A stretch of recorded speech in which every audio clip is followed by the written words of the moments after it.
All right, so this is what we have ended up with. A couple very small windrows of millet and various other things. It's not 100% dry, which is kind of good, I think, because that allowed the seeds to stay intact to most of it. So, but you can see, I mean, there's seeds everywhere. So there'll be a lot of reseeding going on out here, which actually is fine. I think we'll just, I don't know, maybe I'll drag a chain link out here and kind of bury some of this over, and maybe it'll sprout up in spring. We got cold weather coming, so I don't think it'll sprout up this year, but we'll see if we have another millet harvest maybe early spring next year, just on a kind of natural way. Kicked a lot of dirt into it. This is really soft soil out here, and it was so sparse. I mean, look at these areas. It grew really sparse out here because of the drought time that we had. I don't want that in the baler. But this windrow out here is quite a bit thicker. This is the outside section closer to the hayfield. This actually grew, it gets some more sunshine. It grew a lot better, and this is a pretty thick. It also feels a lot more dry, so this might bale up a little bit better. So now we'll just come in and run the baler down this row and circle around and come up that side. I'm gonna guess that we're gonna get 3, maybe 4 bales out of this. I'm gonna try to bale super loose, so we'll see. Maybe we'll get more than that. We'll see.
All right, so this is pretty well greased up from last time I used it. I didn't use it very much.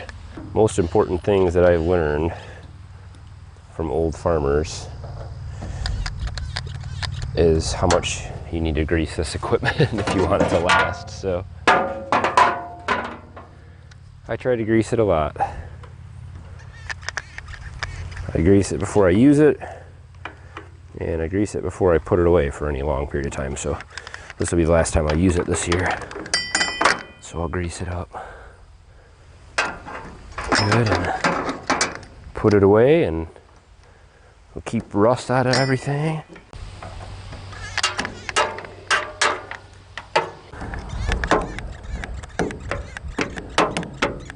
So these are the adjustments for the tension of the bale.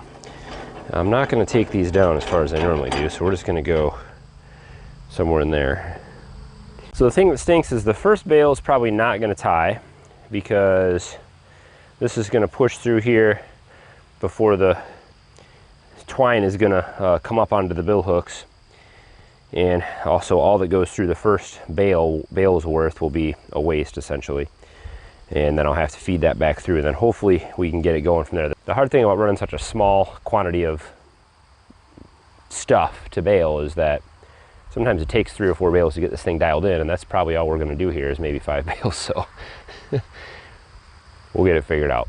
So let's get it fired up, and we'll head out there and start running these windrows. I'm going to run them real slow and keep checking. I may even hand tie a lot of these bales. I want to make them real loose because this stuff isn't dry as hay is. So I want to make them real loose so they don't mold.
right, well that's the first row, and the first bale came out really loose, and so I tightened them up just a little bit, and it looks like the next one isn't too bad. So we'll see where that one comes out.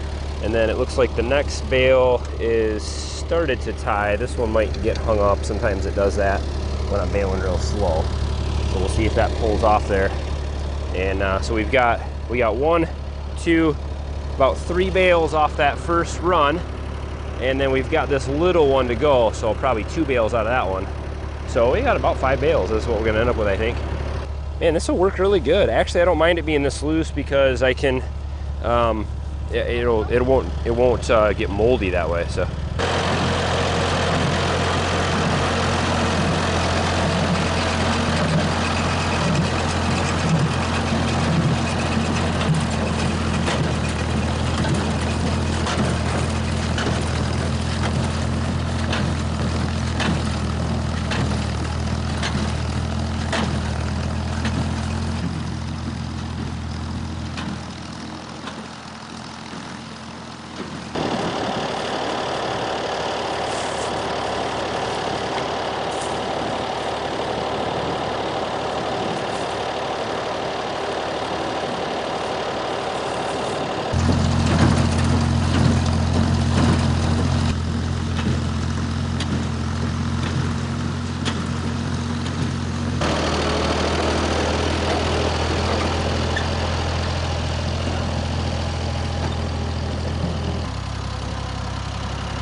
Well, that's what we ended up with.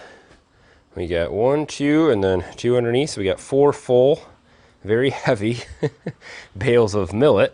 It is pretty loose, but I think I'll break these open in here. I'll find a little spot. Maybe we'll move the kayaks and stuff and break open a spot for the millet to be. My plan for these bales of millet, they're filled with grain. I mean, you see a lot of that grain still stayed on there, and there's seeds everywhere. But you can see, I mean, that's a whole bunch of grain.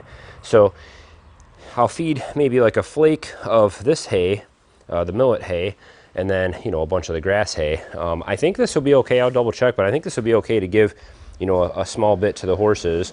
The goats and the cow will certainly love it. But in the wintertime, you know, instead of giving them an extra scoop of grain, I can give them a half a scoop of grain and a flake of millet for each animal.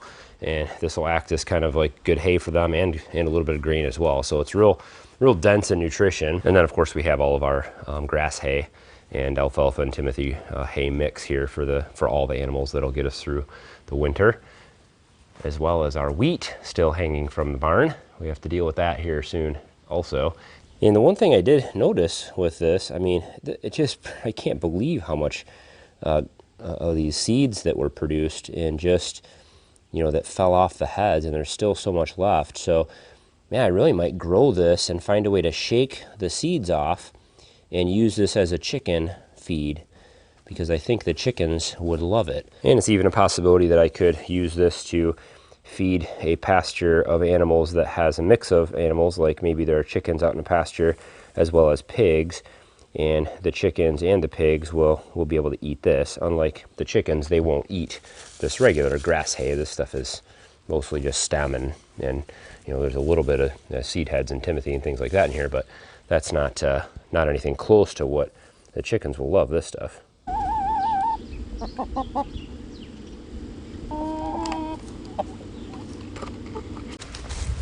And let's see if the pigs will eat it.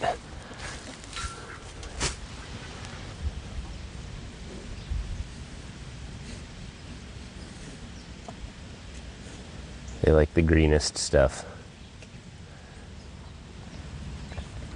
Yeah, it looks like they're eating it.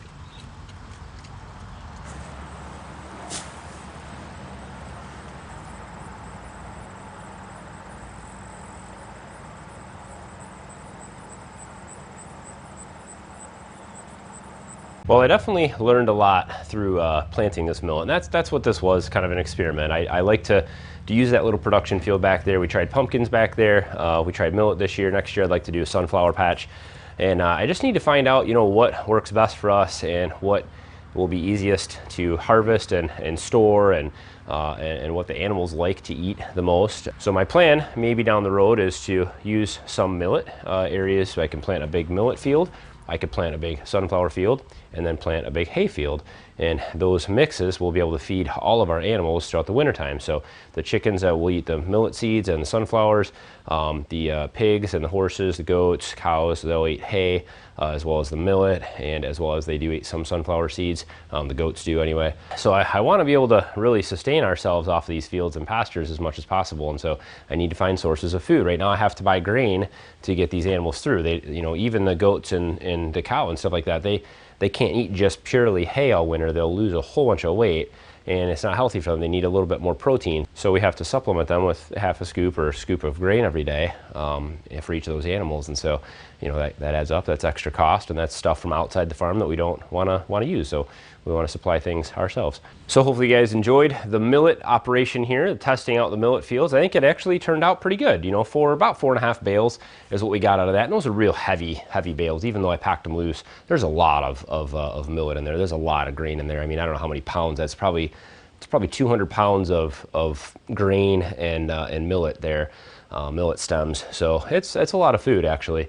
For the animals. Over the next month or so, it'll give them a little boost, and we'll save some for the winter and spread it out and give it to the animals, and they'll love it. So, of course, don't forget to hit the thumbs up button below the video there. Always makes a big difference for me. Of course, subscribe if this is your first time to the SSL Family Dad channel. Love to have you tag along for lots of gardening and farming and DIY things coming up throughout the wintertime. Wood burning and heating with our wood stove. That'll be in action here pretty soon. Stay tuned for more of those videos, of course. And as always, guys, thanks for watching. Have a good one.